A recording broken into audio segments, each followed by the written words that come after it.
G'day everyone and welcome to Kitchen Oceanography, where we get rid of the lab coat and don the humble apron, ready for a bit of science in your very own ISO kitchen.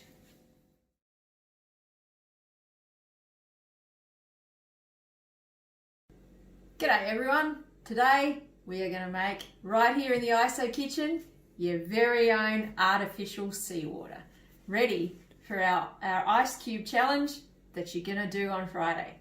So, if you want to make your own artificial seawater, you need salt. Doesn't matter what sort of salt, Peruvian pink salt, good old rock salt, iodized salt, whatever, salt. The only thing you need to think about though is the finer the grain of the salt, the easier it is to dissolve and the quicker it will dissolve. So, I'm going to choose to use this table salt right here.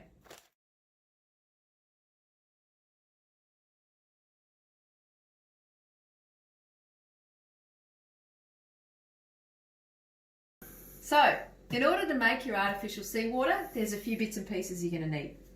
First up, you're going to need a set of kitchen scales, balance. You're going to need your salt, obviously. I've said a lot about salt. You're going to need a jug for measuring everything into. You're going to need some fresh water. I've got 2 drink bottles worth there. That should be more than enough. 750 mils per drink bottle.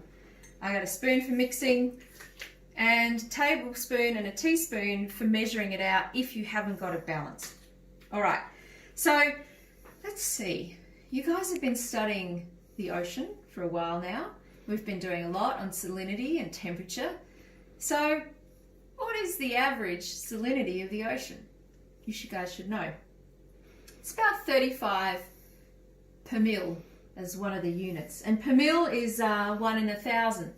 So one way we can make our own artificial seawater is if we imagine a kilo of seawater or 1,000 grams of seawater, then 35 grams is going to be the salt.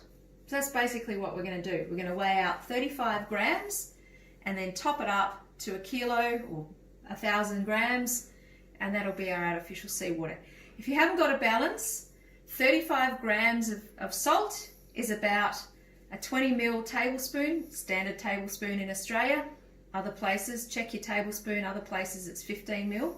And then if you're using 20 ml tablespoon plus 3 5 ml teaspoons, and that'll give you about 35 grams of salt.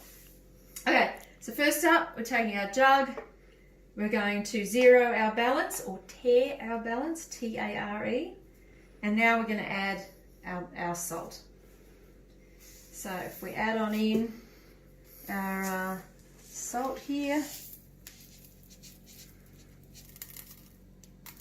that's a bit less than 20 grams.